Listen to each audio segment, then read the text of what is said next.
Boa noite, amados e queridos irmãos. Já são 19 horas e 30 minutos e nós estamos iniciando mais uma transmissão do estudo bíblico de nossa igreja, que realizamos sempre às quintas-feiras.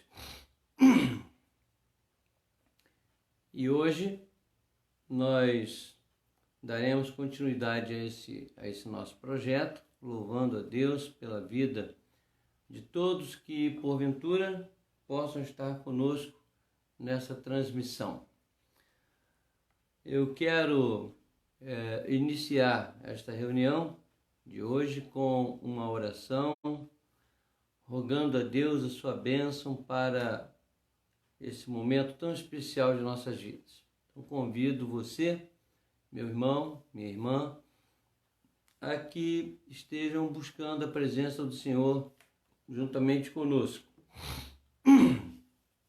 Vamos, então, orar ao Senhor nesse momento.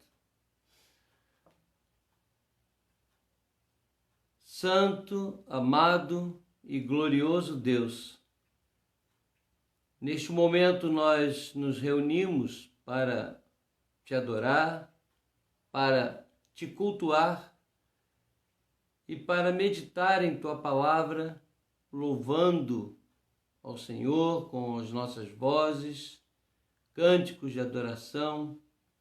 Enfim, ó Deus, reputamos este momento como um momento muito especial para as nossas vidas, posto que é um tempo que reservamos para estar em comunhão com o Senhor e com os nossos irmãos.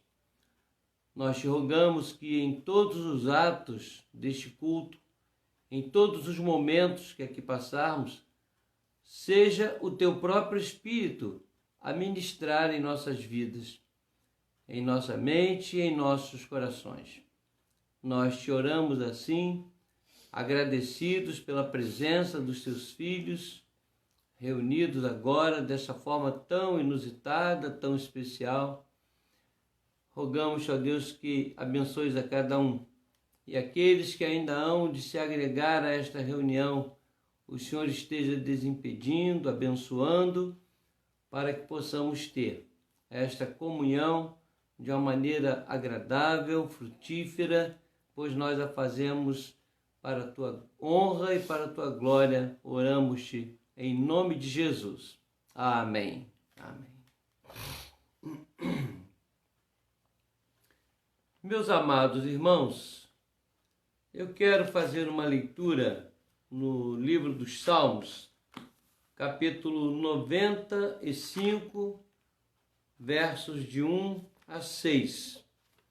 Salmo de número 95, versos de 1 a 6. Esse texto está disponibilizado aí para que você possa nos acompanhar. Façamos, pois, essa leitura. Vinde e cantemos ao Senhor com júbilo, celebremos o rochedo da nossa salvação.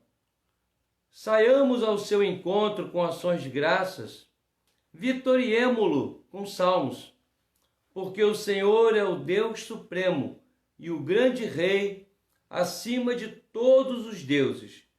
Nas suas mãos estão as profundezas da terra e as alturas dos montes lhe pertencem. Dele é o mar, pois ele o fez, obra de suas mãos os continentes. Vinde, adoremos e prostremo-nos, ajoelhemos diante do Senhor que nos criou. Nós vamos agora, nesse instante, obedecer a palavra que lemos. Vinde, cantemos ao Senhor com júbilo. Vamos celebrar o rochedo de nossa salvação com o com o hino de número 47. O nosso cenário, né? Novo cântico, hino de número 47.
Amém. E assim Deus nos abençoe. Eu quero convidar os irmãos a que ouçam a leitura que farei no Salmo de número 102, versos de 1 a 5. Salmo 102, versos de 1 a 5. Ouçamos a leitura, portanto. Ouve, Senhor, a minha súplica, e cheguem a ti os meus clamores. Não me ocultes o rosto no dia da minha angústia. Inclina-me os ouvidos no dia em que eu clamar. Dá-te pressa em acudir-me. Porque os meus dias, como fumaça, se desvanecem, e os meus ossos ardem como em fornalha. Ferido como a erva, secou-se o meu coração. Até me esqueço de comer o meu pão. Os meus ossos já se apegam à pele por causa do meu dolorido gemer. Até o verso de número 5. Aqui, a dor do salmista é uma dor de arrependimento, mas ao mesmo tempo de esperança. Mas esse salmo ele retrata bem a relação que deva existir entre nós e Deus, principalmente com respeito às nossas carências. Há tanta coisa que se abate sobre nós. Existem momentos em que nós nos sentimos muito frágeis. Isso não significa que Deus não esteja conosco, mas a nossa própria fragilidade emocional, moral, espiritual, é que produz isso em nosso coração. Essa nossa, muitas vezes, angústia e fragilidade. Nesse momento nós vamos colocar aqui alguns pedidos e vamos também fazer algum agradecimento. E eu gostaria que nós estivéssemos pensando bastante sobre cada coisa que vamos colocar aqui. Uma das coisas que nós precisamos fazer quando nós oramos em favor dos outros é criar a empatia. A empatia nos leva a viver o drama do outro, a situação do outro. Porque a palavra empatia tem como seu prefixo grego em, significa dentro. Então nós buscamos viver aquilo que está dentro do outro. Criamos esta empatia. Hoje nós registramos o pedido de oração da irmã Lenilda, a esposa do nosso irmão João Damasceno. E ela continua pedindo por seu irmão, Ney, que está com um câncer, fazendo um tratamento longo, mas a região é na região da garganta, laringe, faringe, no rosto. Isso, o tratamento está impedindo o Ney até de se alimentar. Aí num momento como esse você tenta pensar, vivenciar o drama de uma pessoa assim. E quanto mais nós nos empatizamos, mais nós sofremos junto. E quando há o caso da alegria, nos alegramos juntos.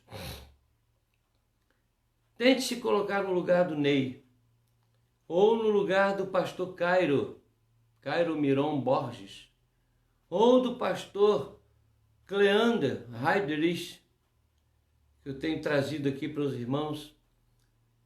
Vamos tentar entrar no âmago desses irmãos, pensar o que nós estaríamos sentindo, o que nós desejaríamos num momento como esse.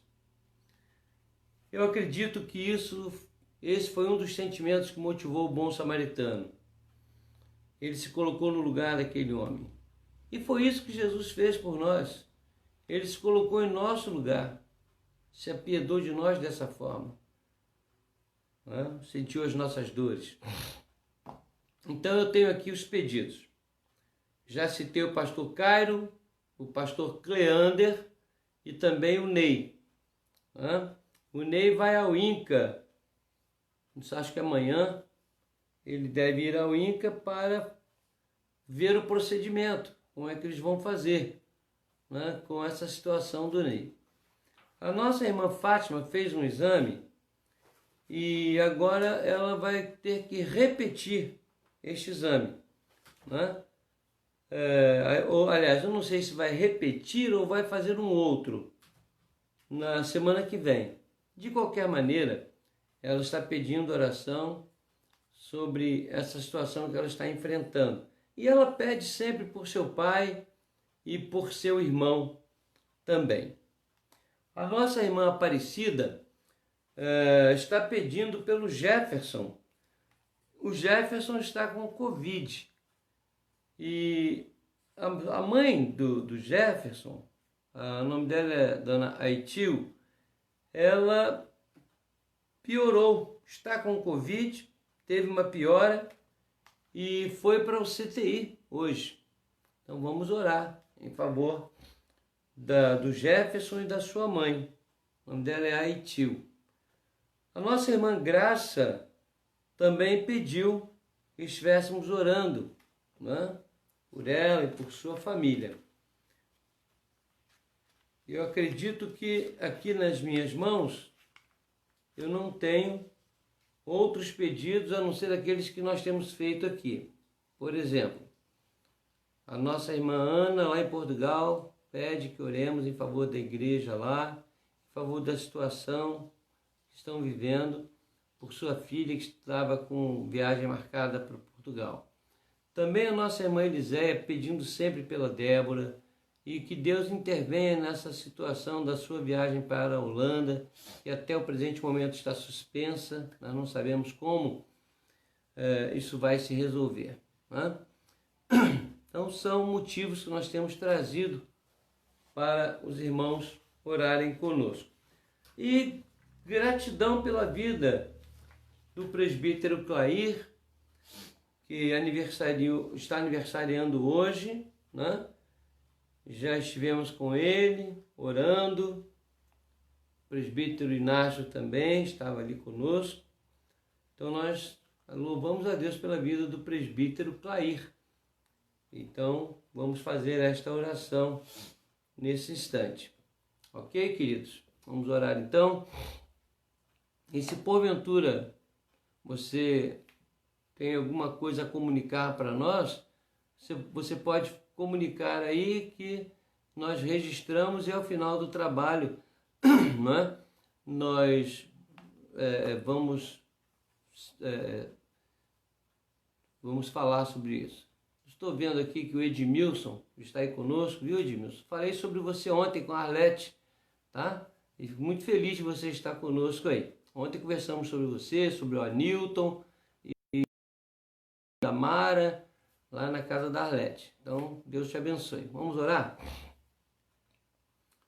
Amantíssimo, eterno e glorioso Deus, mais uma vez nos curvamos diante da tua presença augusta para rogar-te em favor dessas pessoas, nossos irmãos, pessoas conhecidas, amigos que temos e que buscam no Senhor uma solução para as suas vidas. Nós te rogamos, ó Deus, que os abençoe, fazendo-os entender que todas as coisas que acontecem com os filhos de Deus visam a tua glória, Senhor, e o bem de cada um deles. Eu sei que é difícil, nós sabemos que é difícil admitir uma situação como essa, mas tudo que nos acontece tem um propósito santo e bom, mesmo que nós não entendamos, mas pela fé nós cremos nisso e louvamos o teu nome por nos permitir passar por todas essas situações. Quero agradecer ao Senhor pela vida de todos que estão assistindo esta transmissão, que sejam todos agraciados por ti. Te louvamos pela vida do presbítero Clair, agradecemos a Deus a dedicação do teu servo e rogamos-te que concedas a ele muito tempo ainda de vida saudável e recuperando dos seus problemas que nós bem conhecemos. Abençoa o teu servo, Senhor, juntamente com a Socorro e os seus familiares. Nós te oramos em favor do pastor Cairo, pastor Cleander, oramos em favor do Ney, da Fátima, oramos, ó Deus, em favor da Débora, em favor da Gisele, enfim, Senhor, oramos em favor de todas essas pessoas, do Jefferson, da Aitil, que o Senhor os esteja abençoando. E a nós que aqui estamos, rogamos-te a ministração da obra do teu Espírito Santo sobre nós, para que possamos absorver aquilo que o Senhor já determinou que há de nos trazer ao coração e à mente para a nossa bênção e para a tua glória e edificação da igreja. Nós te oramos agradecidos em o nome de Jesus. Amém. Amém. Meus amados irmãos, eu quero fazer uma leitura agora no Evangelho de João. Mas é uma leitura, eu diria assim, uma leitura pro forma. Por que pro forma? Porque todo mundo conhece o texto que eu vou ler. Nós vamos abrir e ler, mas eu tenho certeza que todo mundo deve conhecer de cor esse verso que nós vamos ler. João, Evangelho de João, o capítulo 3, o verso 16. Farei a leitura. Porque Deus amou ao mundo de tal maneira que deu o seu Filho unigênito, para que todo o que nele crê não pereça, mas tenha a vida eterna.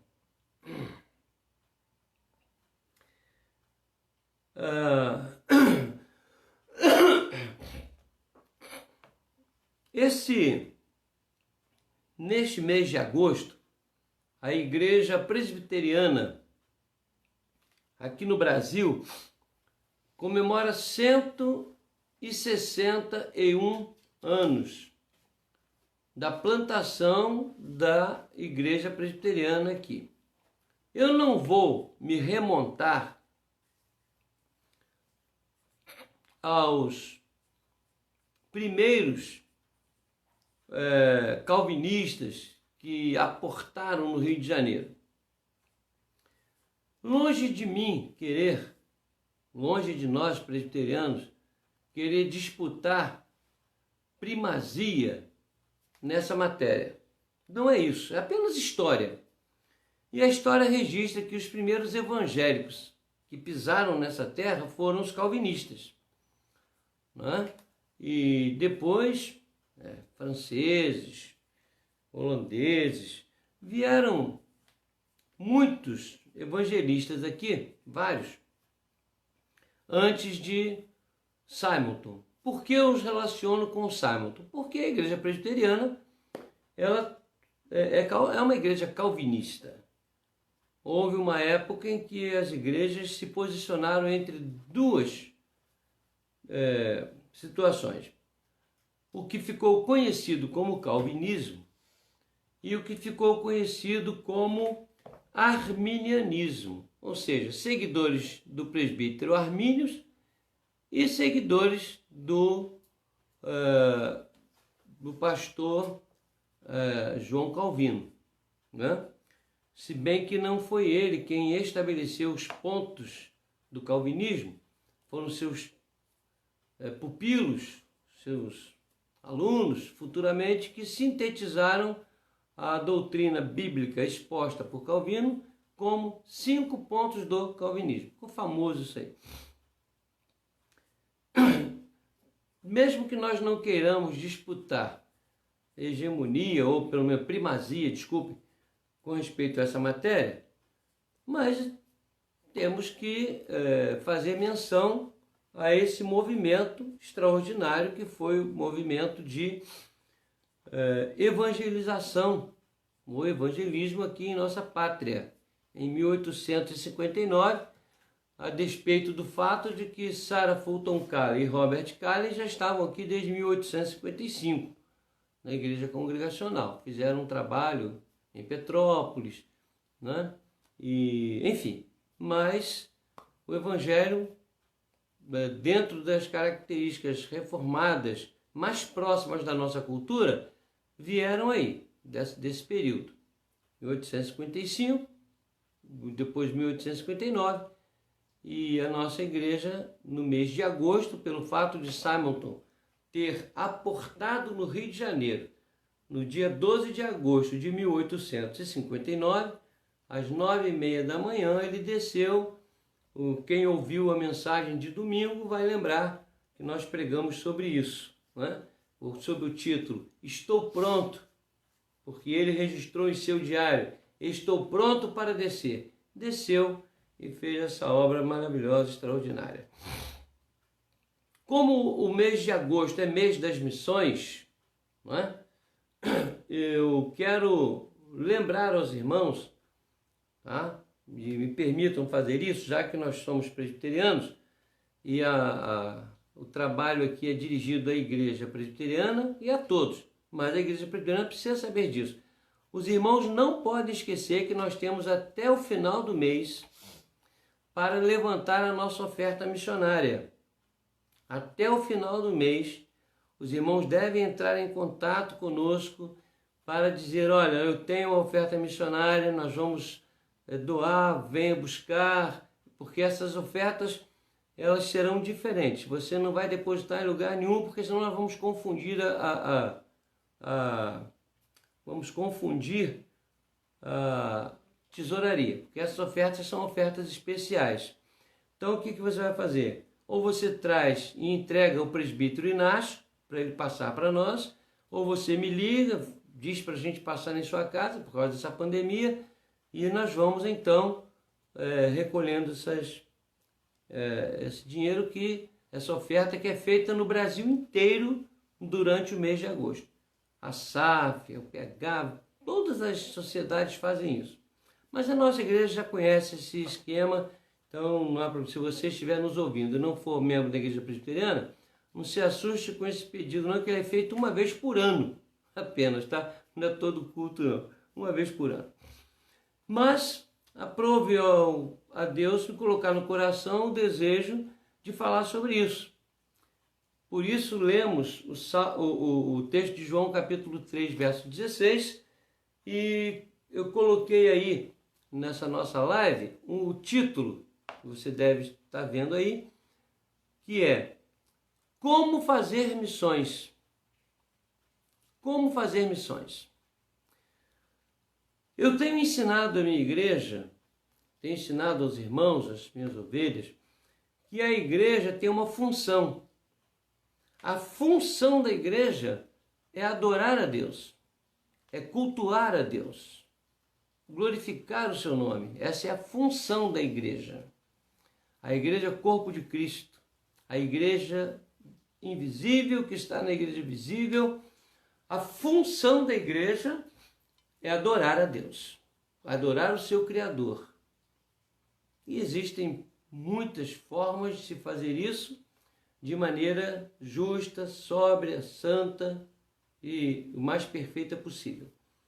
Agora, a igreja também tem uma missão.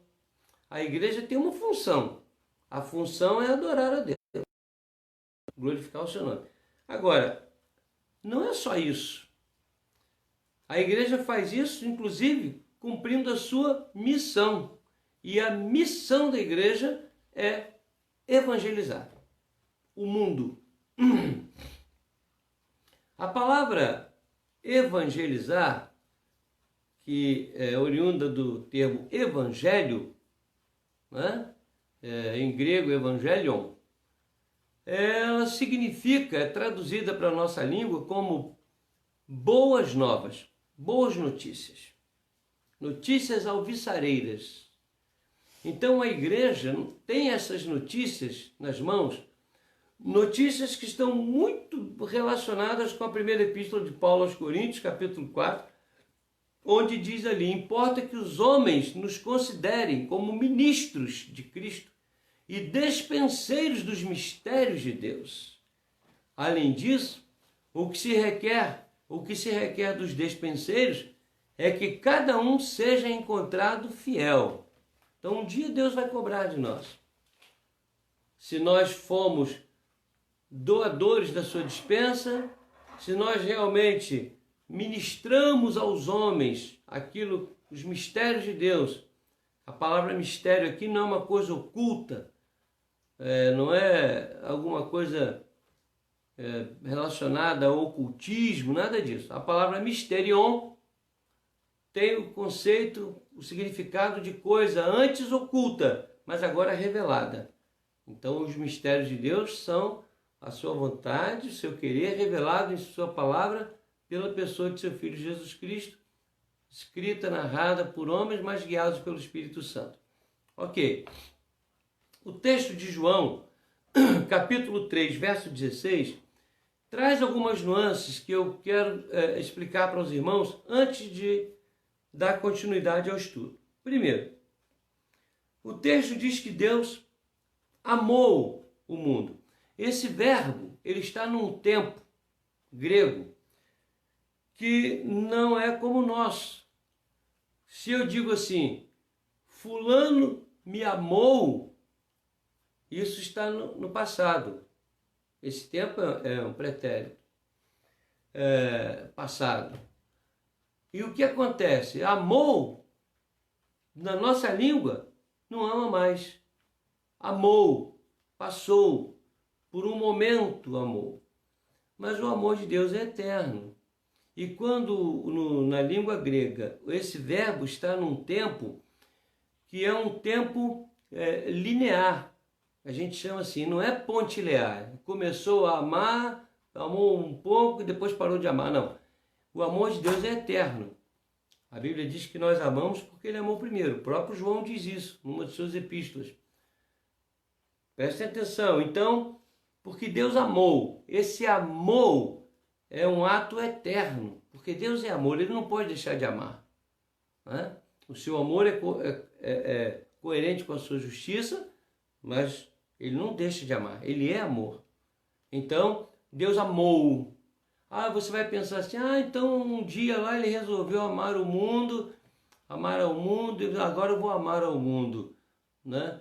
E aí o escritor João diz assim, Ele amou no passado. Não, esse amor aqui, esse termo amou, é um termo atual, eterno. A gente vai ver isso mais à frente, quando eu falar sobre a vida eterna. Então Ele amou ao mundo.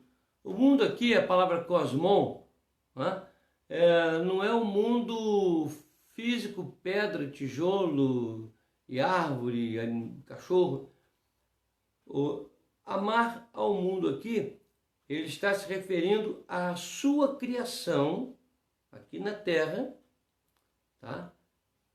Aqui na Terra, incluindo os seres humanos, a quem ele pôs nessa terra para cultivar e guardar. Então, esse amor ao mundo, uma vez que ele tem um ato salvífico, ele tem um projeto salvífico, tá?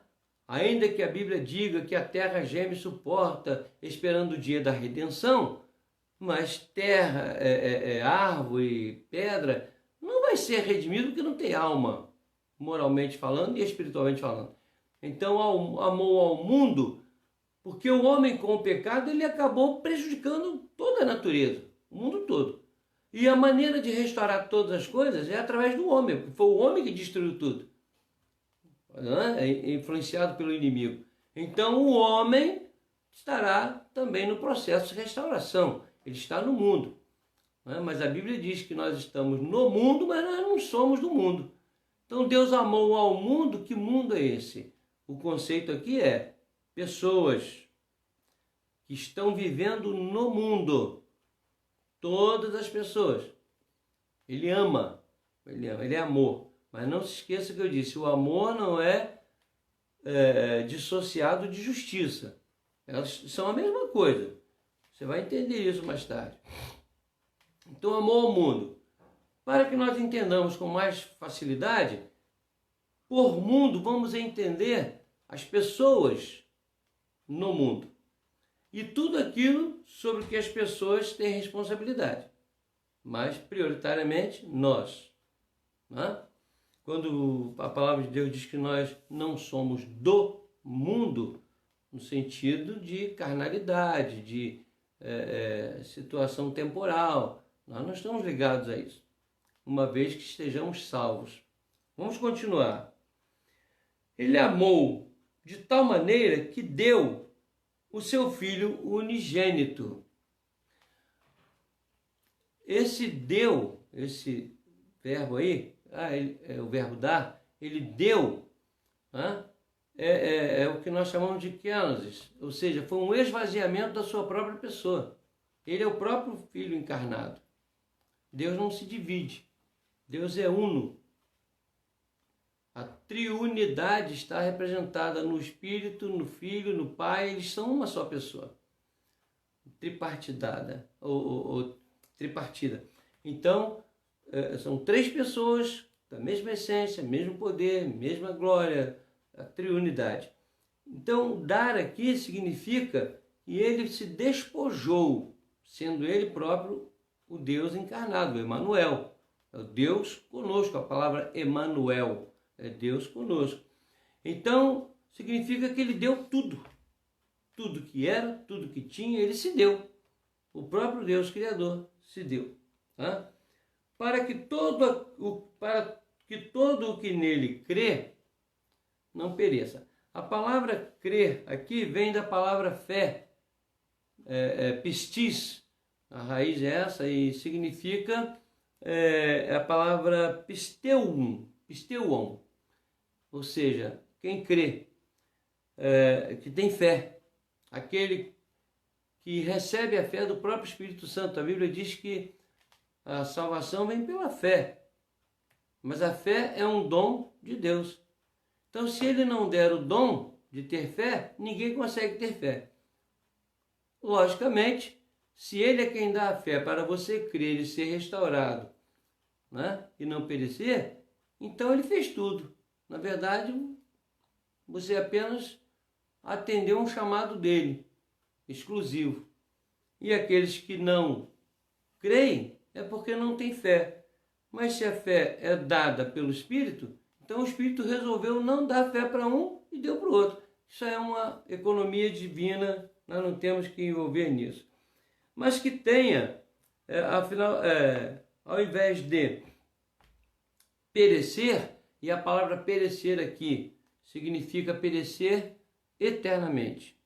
Perecer no corpo e na alma, mas não como querem os adventistas, que quem não for salvo vai desaparecer, não terá memória, nada disso. Não, é uma cobrança de castigo eterno, consciência eterna de ausência da pessoa de Deus, da presença de Deus.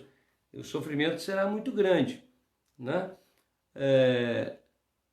E diz assim, o texto diz assim, mas tenha a vida eterna. A expressão zoen aionion. A palavra aion no grego significa eternidade. Aion significa eterno, uma coisa que há de durar para sempre. E a palavra zoe é diferente da palavra bios. A palavra bios também significa vida. Zoe também significa vida, só que com um detalhe. Bios é vida física, humana, temporal. É vida no sentido de que a árvore tem vida, o cachorro tem vida. Mas zoe significa vida plena, perfeita, vida vinda de Deus e vida perfeita. E por conseguinte, vida eterna. Zoen aionion. Bom, algumas nuances aqui para que eu possa desenvolver o assunto de maneira a pedir socorro a essas situações aqui, né? A palavra amou, a palavra Deus amou o mundo, é a palavra egapesen, o que vem da palavra agape, que é também traduzida por amor. Mas a palavra usada, traduzida às vezes por amor, é a palavra philos, por exemplo, né? Mas na verdade a palavra agape esse é o verdadeiro amor, o amor divino, que é transmitido aos seus filhos. Tá? E é esse amor que o texto que João usa, que é essa palavra, agape, em sua raiz, né, egapesen. Essa palavra é o amor de Deus, o amor perfeito que ele transmite aos seus, como está lá em João. João repete, Deus amou, nós amamos assim porque Deus amou primeiro, assim. Então é esse amor, amor puro, verdadeiro, o amor de Deus. Ok, agora eu já me sinto à vontade para justificar o tema do nosso estudo. E o tema do estudo é como fazer missões. Olha, a única maneira de você entender como fazer missões é você vindo aos primórdios, você retornando aos primórdios. Então, quem é o maior missionário da história? Ainda que Deus lá no Jardim do Éden atuou como missionário lá, ele foi buscar o que estava perdido. Ali já era uma figura do que aconteceria com Jesus, assim como Isaac, a história de Abraão com Isaac, entregando o seu filho, também é uma figura do que aconteceria com Jesus. Jesus é o centro da Bíblia. E agora nós temos Jesus aqui se auto-revelando como o missionário por excelência. Então, se você analisar como Jesus atuou na obra missionária, você vai perceber que na nossa missão de evangelizar o mundo, e não tem outra coisa para nós fazermos no nosso relacionamento com Deus, como servos de Deus, nós vamos ter que caminhar com Jesus. O que ele fez? Então vamos caminhar com ele. Primeiro, amou. Deus amou. Amou. A palavra amor, ela tem em seu bojo aquilo que eu falei na hora da oração intercessória, a empatia. A antipatia é você estar dissociado do objeto. A simpatia é você estar próximo do objeto. A apatia é você não se importar com o objeto. Agora, a empatia, todas essas palavras são prefixos gregos. A empatia significa estar dentro do objeto. E não existe outra maneira de você fazer isso se você não amar. Foi o que Deus fez. Ele amou, e o que é que ele fez? Tornou-se no Emanuel. Então, se eu e você, se nós, a Igreja de Cristo, se nós não estamos evangelizando, transmitindo as boas novas, nós não estamos amando. É duro de falar isso e é duro de entender isso, de aceitar isso, mas é verdade. Se a missão de Deus, através de seu Filho, era salvar a humanidade, e para isso ele amou você, eu, nós precisamos amar, nos tornar empáticos e imaginar a angústia do homem sem Deus, as carências morais, sociais, espirituais das pessoas. A miserabilidade do ser humano deve nos incomodar, deve nos arrancar do nosso marasmo e motivar nossas práticas de amor. O amor, ele não é uma coisa apática. O amor, ele é dinâmico. Lá em 1 Coríntios capítulo 13, nós vemos isso. Podemos fazer tudo, mas se não tivermos a capacidade de amar, nada vai adiantar, não vai valer de nada para a gente. Então, queridos, a primeira coisa que Deus fez, olhou para a humanidade e amou a humanidade, amou as pessoas, amou o inimigo. Nós éramos inimigos dele. Não tínhamos nada para ele. A Bíblia diz, Jesus diz que nós não podemos amar só o nosso amigo. Temos a maior prova de amor que Jesus disse que nós podemos dar é amar o nosso inimigo.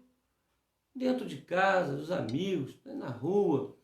Mas nós temos assim uma facilidade muito grande de orar e interceder, né, de clamar ao Senhor para abençoar as pessoas que nos amam, que são nossas amigas, nossos parentes. Mas o inimigo, eu acho que a maioria dos cristãos, uma grande maioria, ao invés de orar pelos políticos, líderes corruptos, para que eles se convertam e mudem de vida e sejam uma bênção, oram para que Deus os castigue, para que Deus puna a cada um deles. Os bandidos, os traficantes, os corruptos. Ora, eles estão assim porque eles não têm Deus em seu coração. E nós precisamos rogar ao Senhor que lhes dê a oportunidade de conhecer o outro lado. Essa é a nossa missão, amar. Nossa missão é evangelizar, Jesus diz isso, ide por todo o mundo, pregai o evangelho apenas aqueles com quem vocês se simpatizarem. É isso que está escrito? Ide por todo o mundo e pregai o evangelho a toda criatura. A toda criatura. E para isso nós temos que amar Nós temos que colocar em nossa mente, em nosso coração, que precisamos externar o amor de Deus que está em nós pelas outras pessoas. Nós temos uma facilidade muito grande de julgar e condenar. E eu não estou dizendo que devemos ser coniventes com os erros, com as coisas más, mas nós precisamos nos colocar no lugar do outro e saber que quando Deus nos amou e Ele enviou o seu Filho, nós éramos inimigos dele. Não tínhamos nada para dar a Ele. Até hoje não temos. O que eu e você podemos dar a Deus? Nada. Então, é isso. Segunda maneira de você fazer missões é justamente o que eu acabei de falar, mas eu quero enfatizar uma coisa. Primeiro é amando. Segundo é encarnando.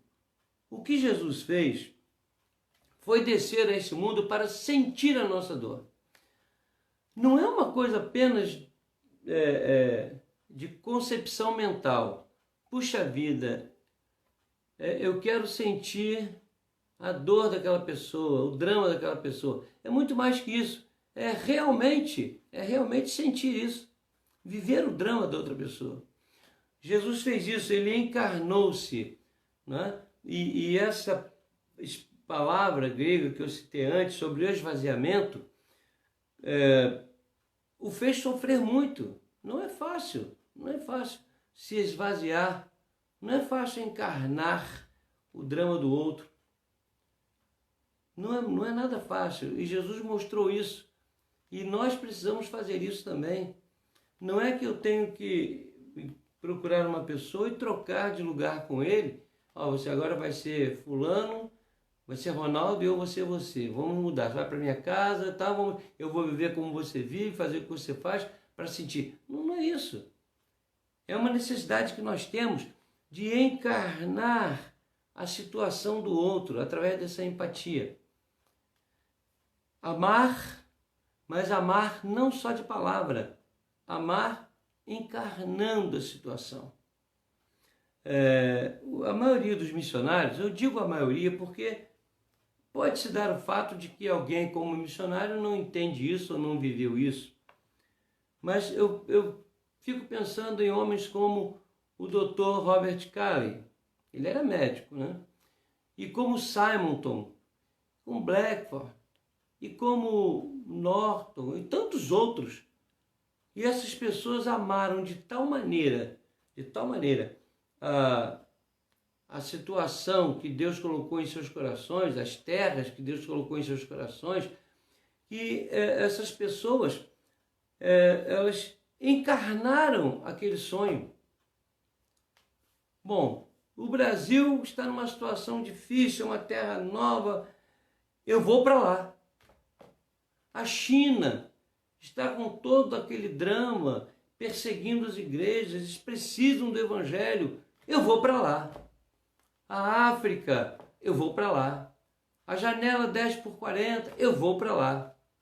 E se eu não tiver condições de ir, eu vou externar o melhor tipo de esforço possível para encarnar o drama daquele povo, daquelas pessoas, daquela gente. É assim que nós precisamos entender. Como fazer missões? Não há. E agora você não tem que ir nem para a China, nem para a África, nem para outro lugar, para a janela 10x40, para o Líbano, não sei para onde, Afeganistão. Você não precisa ir para lá. Se puder, vá. Mas veja bem, nós temos próximo de nós lugares onde nós não entramos. Temos medo de entrar. E nós temos medo e receio de entrar nos lugares justamente mais carentes do Evangelho. Porque nós não encarnamos aquela situação. Eu, de vez em quando, vou a um lugar e falo do Evangelho para algumas pessoas.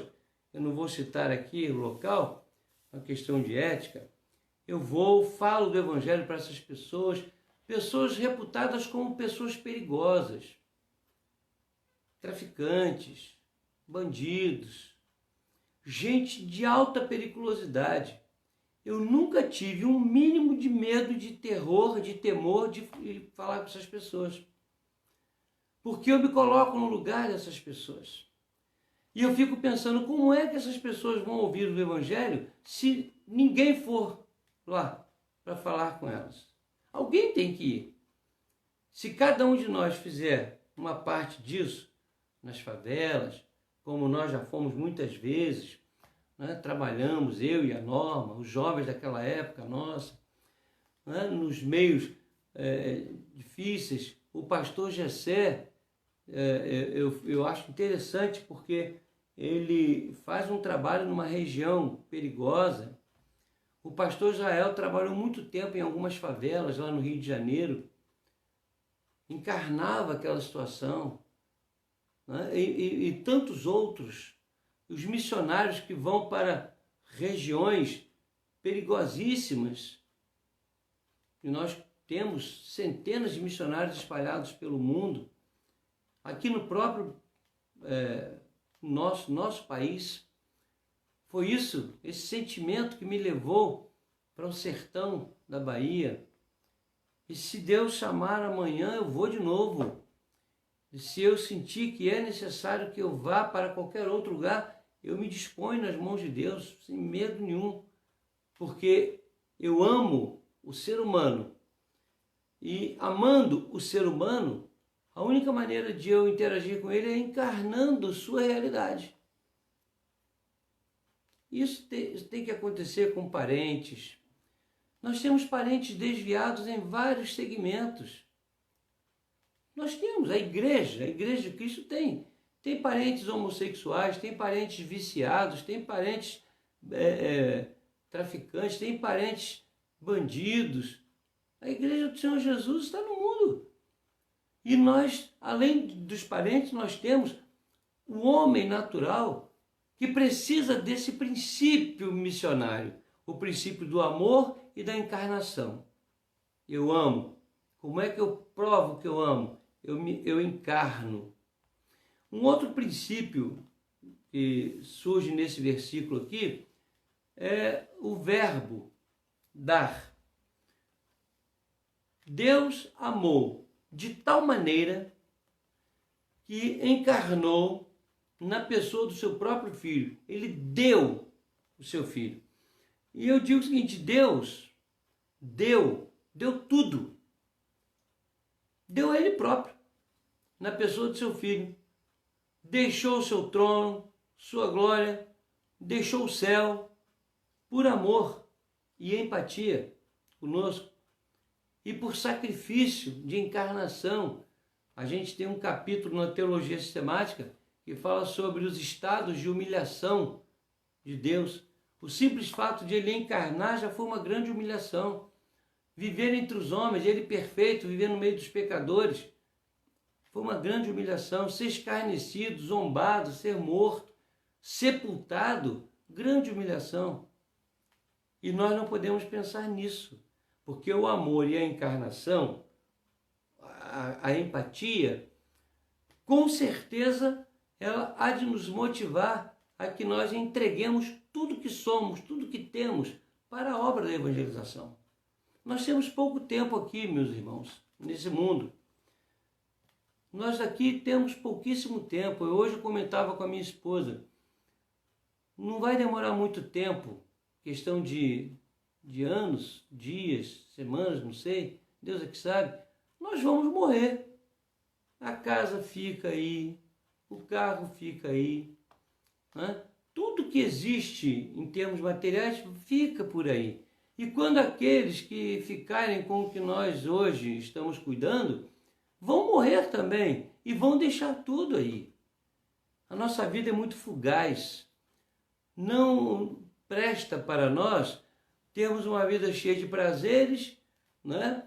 Que satisfazem a nossa carne, nosso ego, mas que diz a Bíblia, que adianta o homem ganhar o mundo inteiro e perder a sua alma?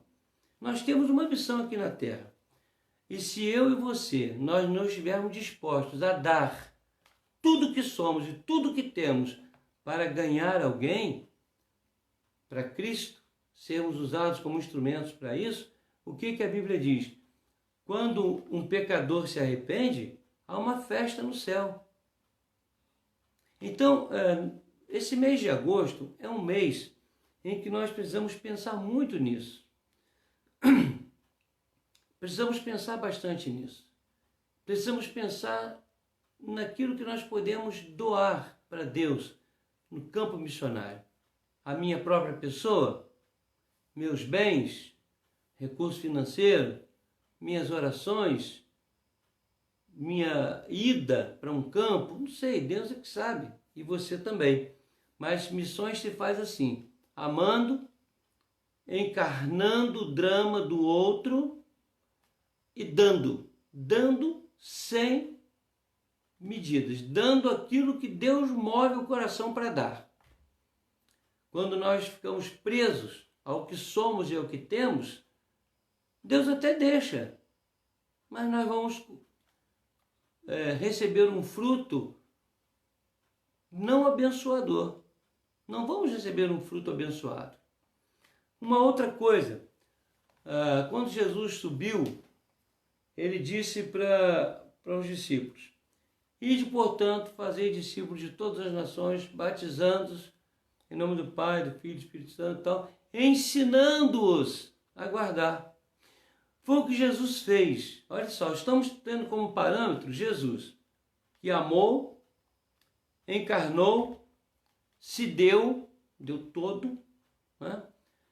E com o objetivo de ensinar. Foi exatamente isso que Esdras sentiu quando ele começou a pensar na sua vida espiritual. E Esdras dispôs o coração a conhecer a palavra de Deus, buscar a palavra de Deus, praticar a palavra de Deus e ensinar a palavra de Deus. De que nos adianta estarmos presentes em culto após culto, escola dominical após escola dominical, estudo bíblico após estudo bíblico, se nós não aprendemos, não lutamos por aprender o máximo possível para transmitir?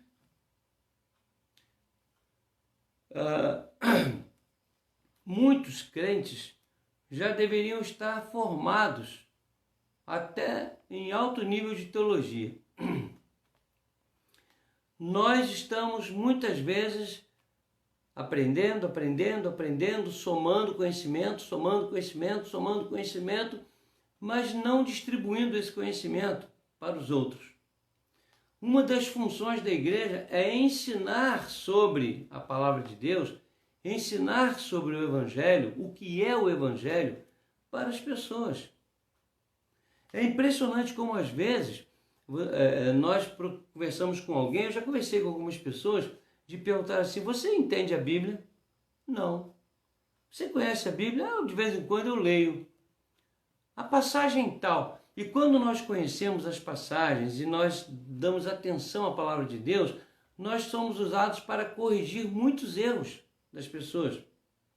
Havia um homem próximo de nossa casa que ele dizia que conhecia a Bíblia de capa a capa, já tinha lido a Bíblia várias vezes. E um dia minha mãe falou para ele: não é assim que se conhece a Bíblia. A Bíblia se conhece entendendo que ela é a palavra direta de Deus ao nosso coração. E não há necessidade de você, não é porque você leu a Bíblia toda que você vai entendê-la. Martinho Lutero dizia que o verso 16 do capítulo 3 era, como é que ele falava? Uma miniatura da Bíblia. A Bíblia em miniatura. O Evangelho em miniatura. Lutero dizia isso. João 3,16 é miniatura do Evangelho. Tem tudo ali. Se nós tivéssemos apenas João 3,16, seria suficiente para quebrantar o coração de todo ser humano. Mas nós conhecemos muito mais do que João 3,16.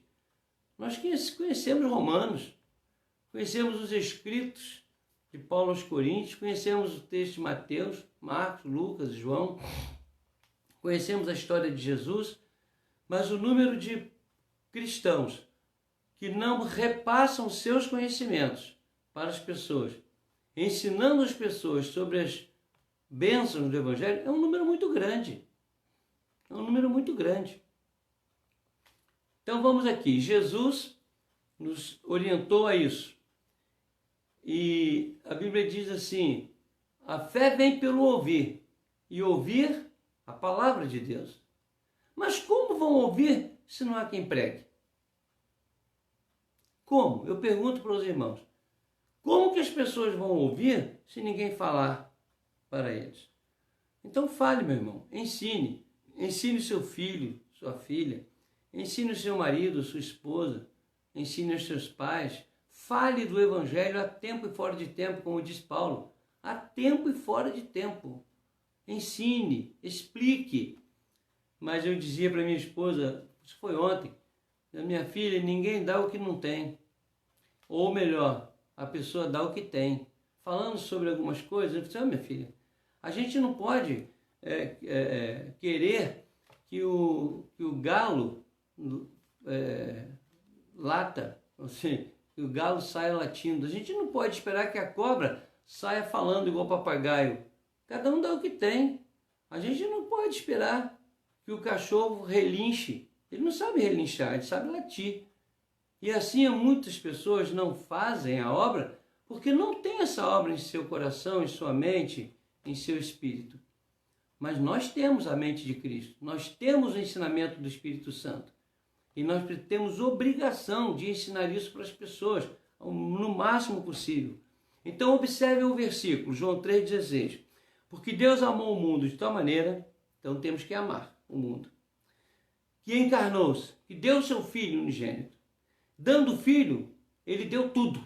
Então, se você não estiver disposto a dar tudo do que você tem, do que você é para a obra, então você não está ligado nas missões. E se você não estiver interessado em aprender para ensinar, aprender para falar, aprender para evangelizar, então você não está ligado em nada disso que eu falei. Você não está amando, você não está se empatizando, você não está encarnando, você não está disposto a doar, porque não está disposto a ensinar. Ou então você não tem nada para falar, porque nunca recebeu nada. E essas coisas são graves, são sérias. O texto de João 3,16 é fantástico, é maravilhoso. Ele ensina a fazer missões. Está aqui, ó. É amar, encarnar, doar, se doar, ensinar. Mas tem mais. Tem mais. Uma outra forma de fazer missões, uma vez eu dei um relatório no presbitério. O relatório que o presbitério pede para a gente é um relatório que eu considero muito falho no sentido de informações. Tem informações ali que não tem a mínima necessidade. Quantos jornais você leu? Para que isso? Eu não... Se tiver algum pastor presbiteriano me ouvindo aí, me desculpe, mas é o que eu penso. Quantos jornais você leu? Quantas entrevistas você deu? Bobagem. Agora, teve lá assim, no relatório havia uma pergunta sobre quantas pessoas eu havia evangelizado, que se decidiram, nesse critério que eu estava. Quantas pessoas você pregou e que se decidiram? Aí eu disse, umas 1000 ou mais. Aí um pastor, muito jocoso, colega, virou-se e falou assim, você pode me dizer onde é que estão essas pessoas? Eu lá, sei não. Uma boa parte deve estar no inferno. Aí ele, mas gente, você é doido? Ô, Ronaldo, que história é essa? Eu falei, eu vou explicar. No relatório, tem aqui, quantas pessoas você pregou e que se decidiram? Eu calculei quantas pessoas eu evangelizei, deu mais de 1000. Mas então, e onde estão essas pessoas? Eu não sei, por quê? Talvez uma ou duas tenham se decidido por Jesus e as outras se decidiram contra Jesus. Decisões eu tive muitas, eu preguei muito, falei muito do Evangelho, tive muitas decisões, umas a favor, outras contra. Eu garanto para vocês que as decisões a favor de Jesus foram bem menores, pequenas, porque não depende da minha persuasão, depende da obra do Espírito Santo. A minha função é falar, a minha função é pregar, a minha função é ensinar. mas a minha função também é responsabilizar. Porque lá em Ezequiel, no capítulo 33, o texto é muito claro, quando diz que a nossa função é falar. O atalaia tem que falar. O atalaia tem que avisar. Olha, se você vê alguém indo para o buraco, avisa, ó, tem um buraco aí. Se o cabra insistir e cair no buraco, problema dele, ele vai morrer. Mas você livra sua mão do sangue daquele ímpio.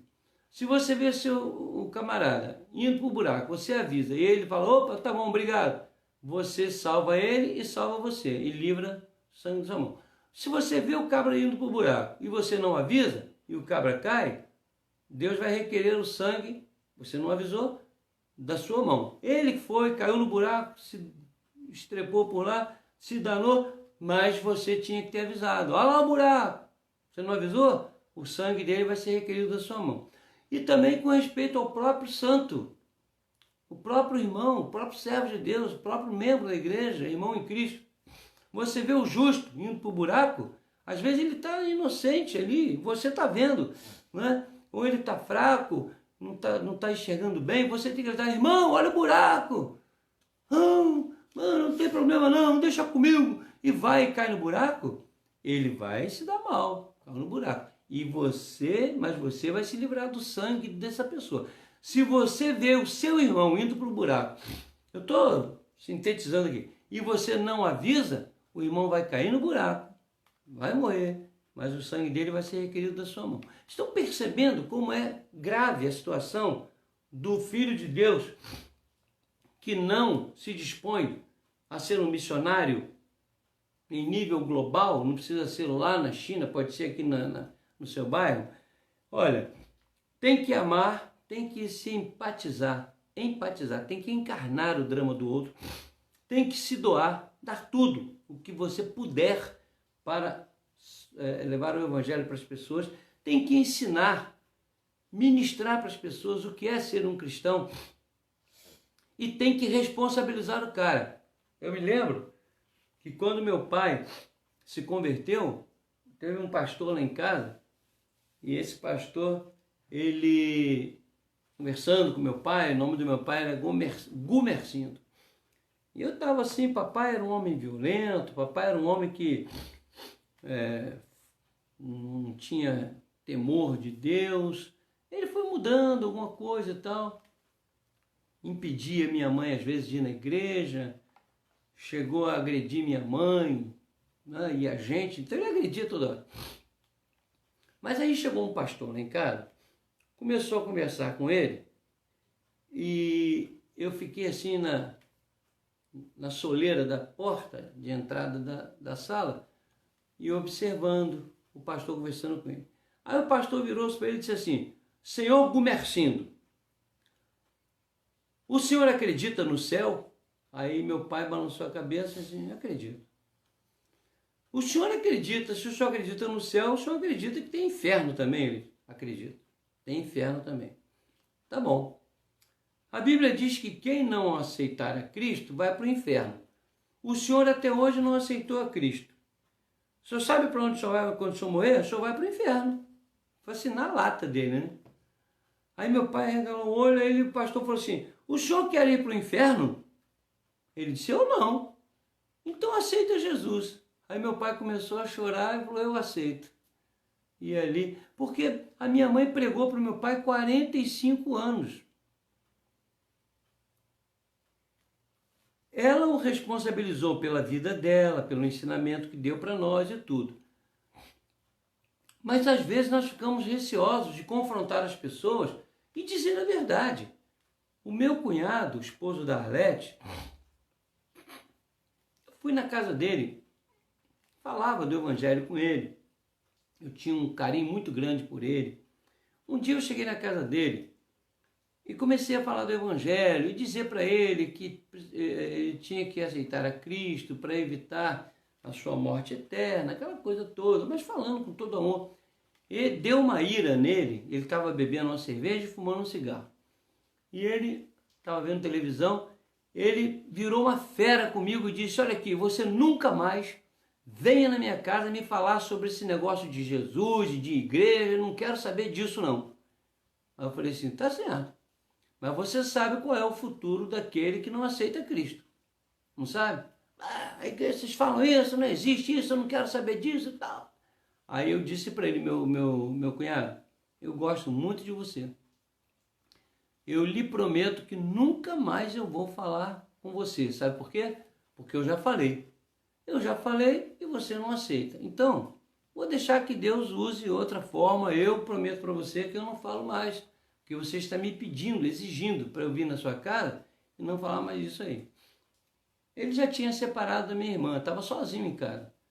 Passados alguns dias, não sei se 4 ou 5 dias, meu sobrinho foi visitá-lo, filho de Arlete. Como ele não atendia e a televisão estava ligada, o meu sobrinho entrou, não sei se arrombou a porta ou tinha chave, encontrou ele com a cerveja na mesa do jeito que eu deixei, o cigarro no dedo lá, infartado e a televisão ligada. Ele teve um infarto fulminante.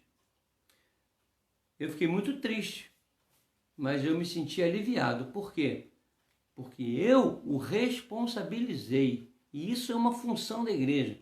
O meu cunhado, o marido da Eliasir, eu creio firmemente que ele está com Jesus. Ele viveu a vida dele toda fora do Evangelho.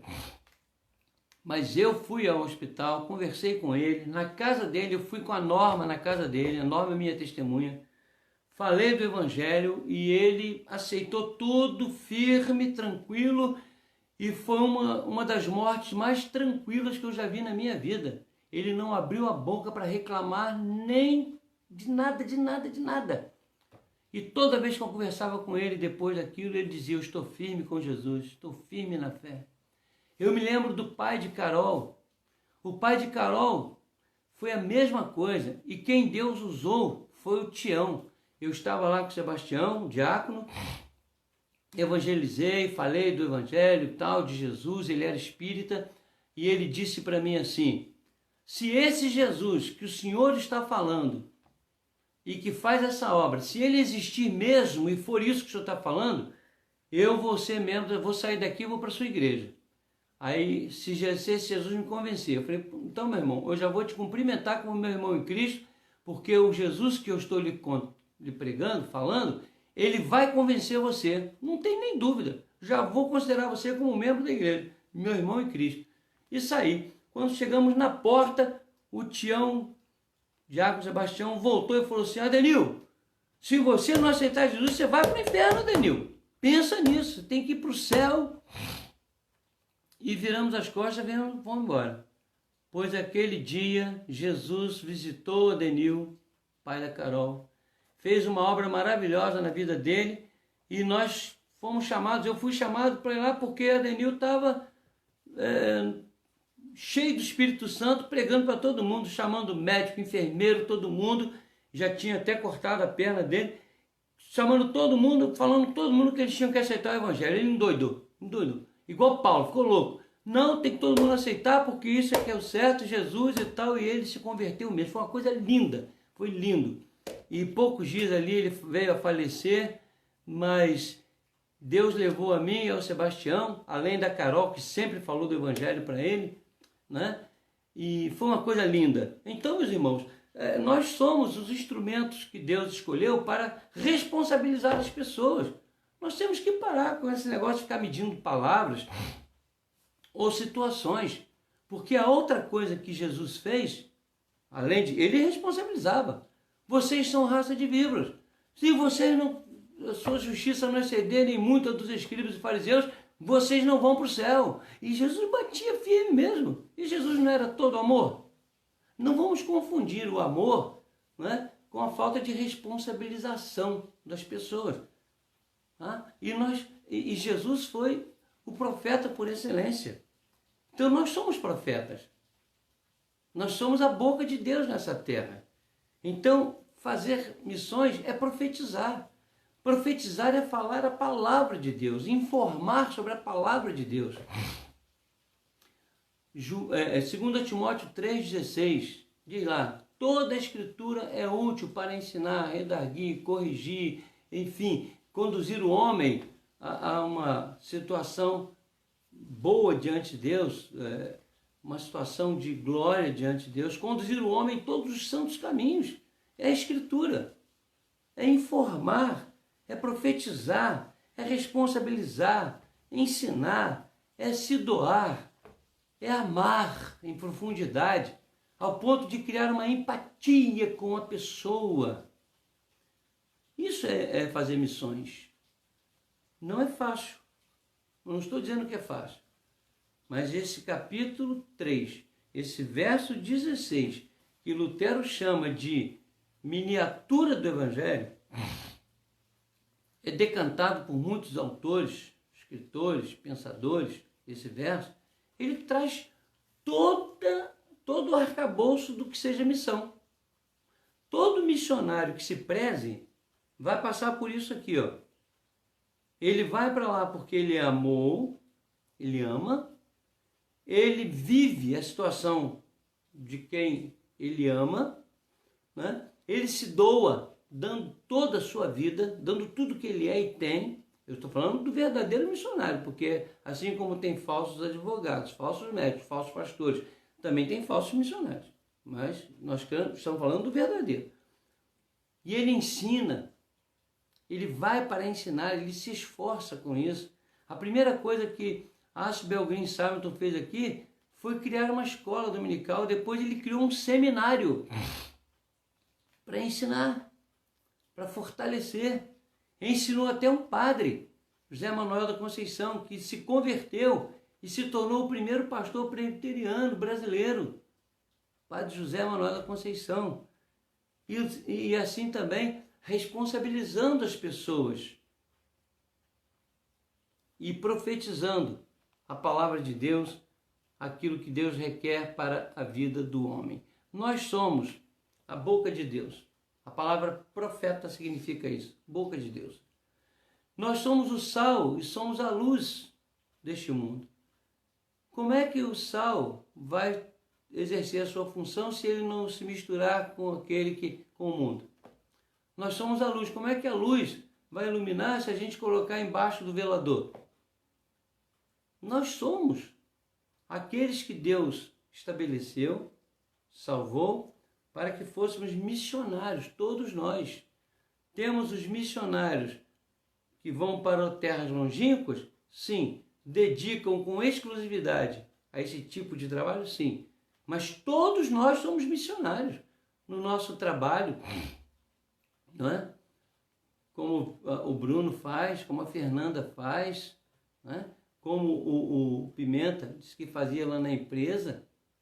E todos vocês, o Roberto, né? Roberto lá da Giovânia, que está aí nos assistindo, pelo menos a Giovânia estava lá falando do Evangelho, testemunhando a Norma, como a Norma evangelizava e profetizava lá na Clark. E pessoas endemoniadas, as famílias chamavam para ela ir lá, porque sabiam que tinha nela sinceridade. A obra de Deus fluía através dela. Quantas pessoas se converteram através do trabalho da Norma, o trabalho de tantos outros irmãos aí que nós sabemos. O Inácio faz uma obra de evangelismo lá no serviço dele, desde que ele se converteu. Queridos, é isso. É assim que se faz missões. Grave isso. É amando, encarnando, dando, ensinando, responsabilizando e profetizando para a glória de Deus. E isso você não precisa ir para a China, nem para a África e nem para a janela 10x40, os países árabes, não. Você pode fazer isso na sua casa, você pode fazer isso no seu bairro, no seu condomínio, na sua rua, no seu trabalho, na sua escola. É assim que se evangeliza. Esse mês é o mês das missões na Igreja Presbiteriana, mas é apenas para enfatizar a nossa missão. E a missão não se faz apenas em um mês. A missão é um estilo de vida do verdadeiro cristão. Que Deus assim nos abençoe e que possamos encarnar esse versículo em nosso ser de maneira a que busquemos imitar a Cristo, assim como Paulo orientou. Sede meus imitadores, grande missionário, assim como eu sou de Cristo. o maior missionário. Que Deus assim nos abençoe. Amém, queridos? Meus amados, eu não sei se alguém pediu aqui, fez algum outro pedido, não, né? Mas nós temos aqui algumas pessoas. Eu já me referi aqui ao meu primo, Edmilson Costa, está aqui conosco, e agradecendo pela minha priminha, Priscila. É o aniversário da Priscila, né? A filha do Edmilson. Edmilson, quase que eu falei a Nilton aqui, viu?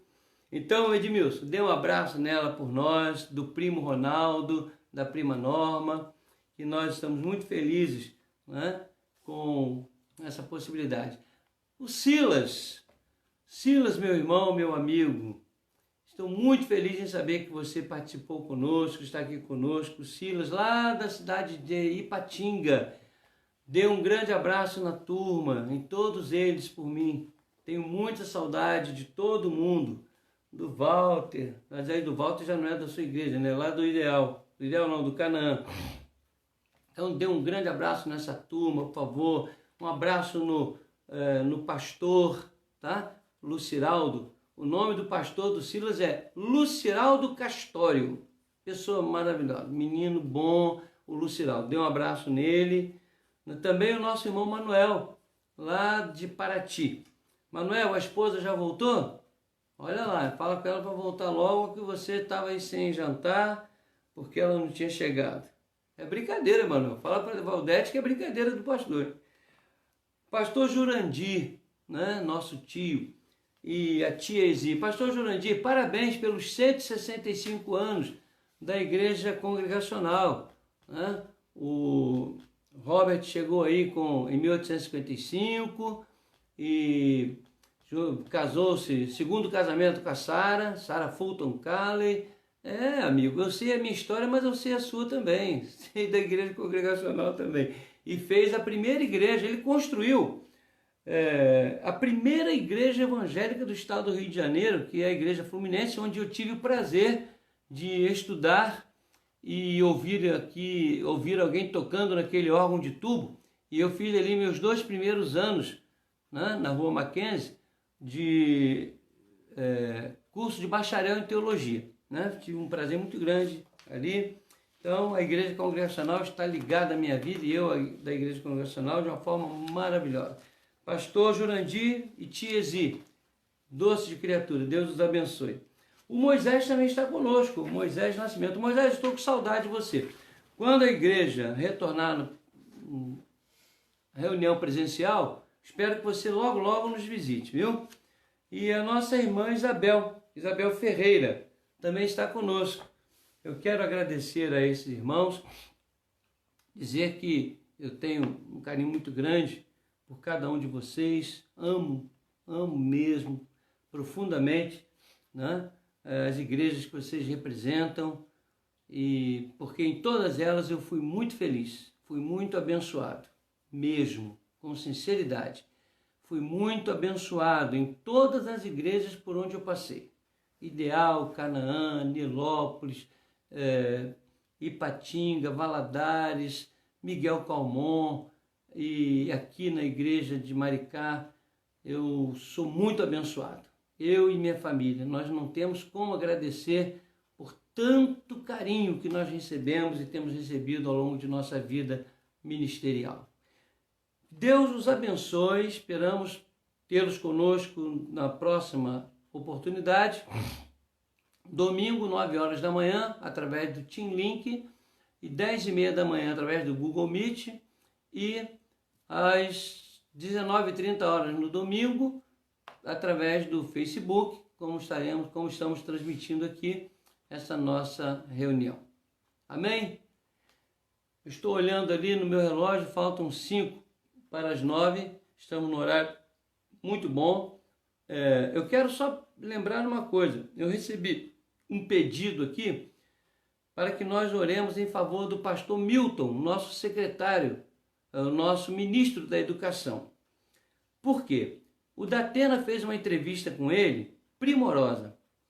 O Datena depois colocou nas suas mídias que se o pastor Milton fosse hoje um candidato a qualquer coisa, ele votaria nele, porque ele considerou o Milton um excelente ministro, um dos melhores que ele já conversou, uma pessoa maravilhosa, elogiou muito o conhecimento do pastor Milton, nosso ministro da educação, elogiou a sua educação, o seu carinho, sua lisura.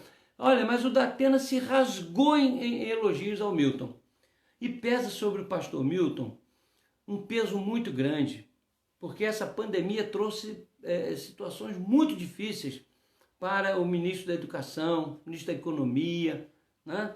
O da Cidadania também. Vamos orar por ele. Então vocês não esqueçam de orar pelo pastor Milton Ribeiro, ministro da Educação, pastor da nossa igreja, e também do André Mendonça, né? Ministro da Justiça. Ok? Vamos orar então, queridos?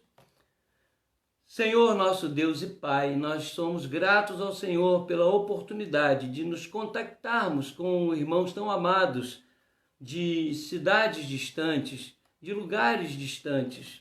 Agradecemos, ó Deus, a vida daquele povo maravilhoso de Miguel Calmon. Agradecemos a vida do Manuel lá em Paraty, do Edmilson, ó Deus, também nosso primo amado. Abençoa Priscila, sua filha, nossa prima. Coloque sobre a vida dela a tua mão de graça e misericórdia. Obrigado pela vida do Silas, ó Deus, daquela igreja amada, do pastor Luciraldo. Senhor, nós somos muito gratos por cada um desses irmãos, pela Isabel e por todos que estão conosco, nos assistindo e participando, Senhor.